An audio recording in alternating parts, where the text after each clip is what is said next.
All right, what's up everybody? So in today's video, I have a new piece of equipment to share with you guys. This is something that I've had my eyes on for some time now, and I finally got it in my collection.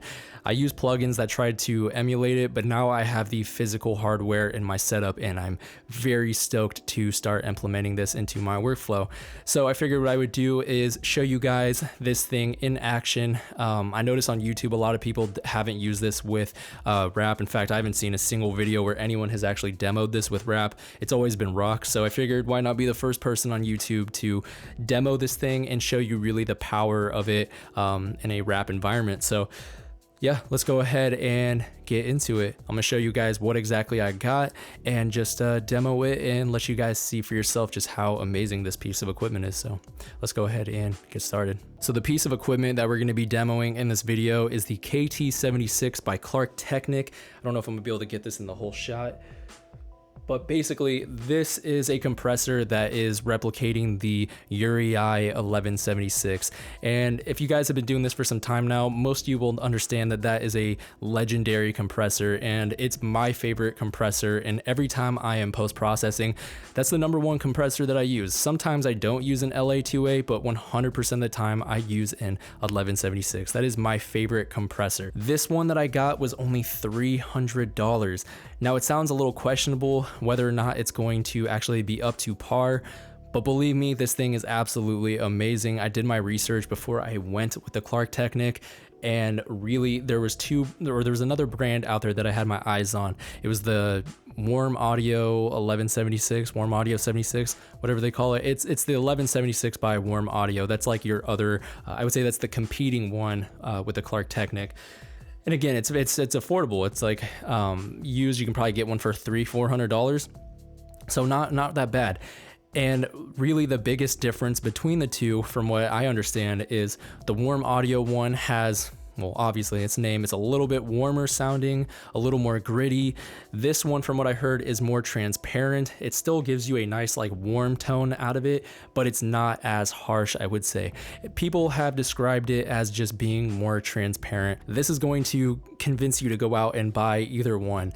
I guarantee it. This thing is so nice. And the fact that for me, I spent $300 on this and it was brand new. So the guy that I bought it from, I don't know what exactly the issue was. Maybe he just had a change of mind or something, but he ended up selling this thing to me for $300. So I got a very good deal on this thing, and brand new, like I said. So I would say by the end of this video, this is more than likely going to make you want to go out and buy one for yourself. With all that being said, guys, I really want to just get this connected now and demo it and show you guys just how great this thing sounds on vocals. So we're gonna run it on my new song that I just recently dropped. So if you guys want to check out the finished product, go down to the description. I will have the link to the song on SoundCloud, and you guys can go give it a listen. Without wasting any more time, let's go ahead and get this thing connected, and then we will go through and demo. So yeah, let's do it.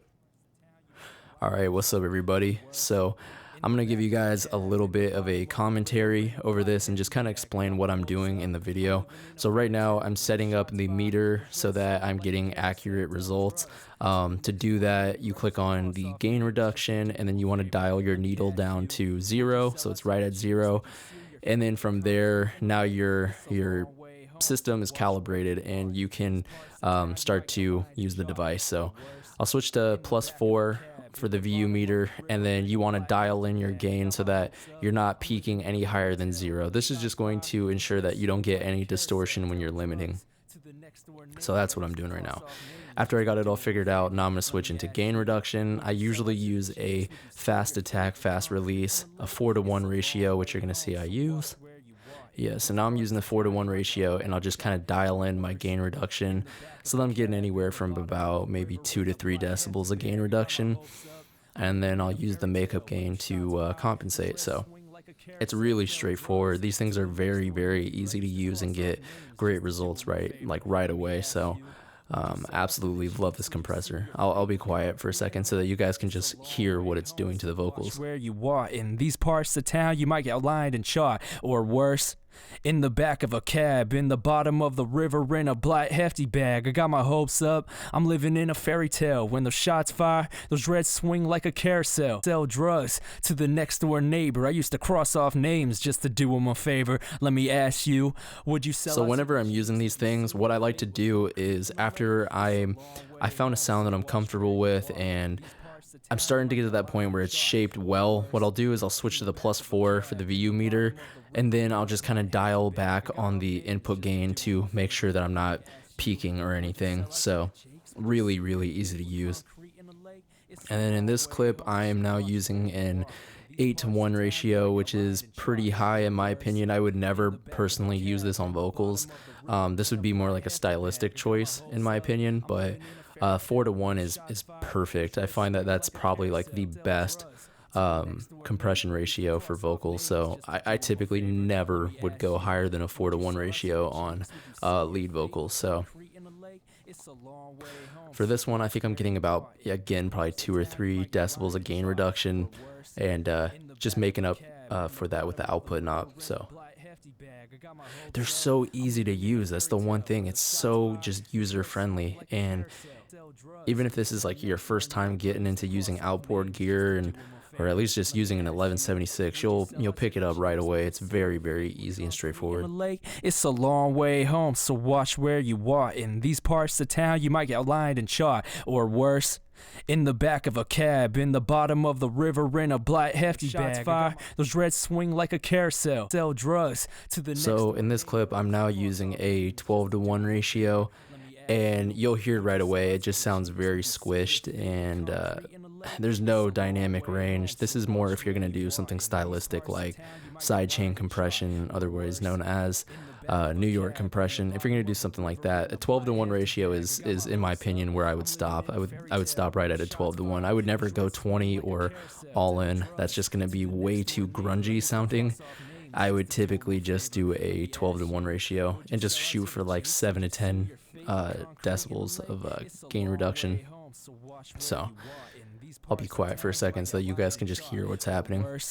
In the back of a cab, in the bottom of the river, in a black hefty bag. I got my hopes up, I'm living in a fairy tale. When those shots fire, those dreads swing like a carousel. Sell drugs to the next door neighbor. I used to cross off names just to do him a favor. Let me ask you, would you sell out to the Jakes? Would you seal your fate with concrete in a lake? It's a long way home. Oh, it sounds so good. It's so nice. I absolutely love this thing. I'm so amazed with just the quality of it. Black hefty bag. I got my hopes up. Would you seal your fate with concrete in a lake? Yeah, guys. And then this is just using a 4-to-1 ratio again, and just kind of playing around trying to get a sound that I enjoy. And what I'll do is typically at this point I'll just kind of mess with the attack and release, because that will sometimes shape the sound and give you a little bit of a different result. But again, I never really go any higher than 2 to 3 decibels of gain reduction on my lead vocal. And of course, just use your makeup gain to make up for that, and make sure that you're not going above 0 on the VU meter. So, but yeah, guys, that's going to wrap it up. So I hope you guys all enjoyed the video. And of course, there'll be more content coming soon with this, and hopefully the KT2A when I pick one of those up. So yeah, until then, guys, I will see you in my next video. So peace out, everybody.